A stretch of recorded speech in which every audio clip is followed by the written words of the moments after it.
உனக்கு ஒரு விஷயம் சொல்றேன் திருமாவளவன். தேசிய தலைவர் 87 தொடக்கம் 90 கால பகுதியில, அதாவது 87 கால பகுதியில இந்தியன் ஆர்மி தமிழகத்துக்கு வந்த போது காட்டுக்குள்ள இருக்கிறார்.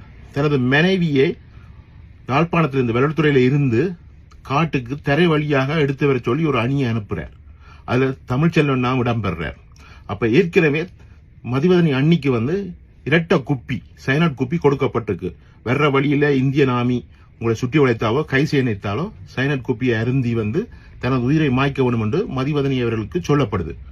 அதே சமகாலத்துல தேசிய தலைவர் தமிழ்ச்செல்வன் அண்ணன் கையிலேயும் ஒரு பிஸ்டலை கொடுக்கிறார், துப்பாக்கியை கொடுக்கிறார்.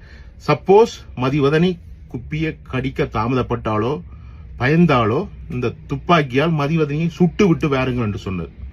இதுல என்ன விலங்கு உனக்கு தெரியுமா?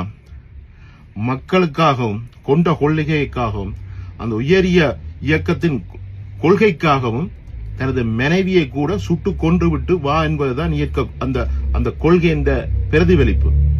மக்களுக்காக தனது மனைவியை இழக்க தயாராக இருக்கிறவன் ஒரு காதலிக்காக 14 பேரை கொலை செய்து விட்டு கரம் பிடித்தார் என்று சொல்லி நீ சொல்லி இருக்கிற.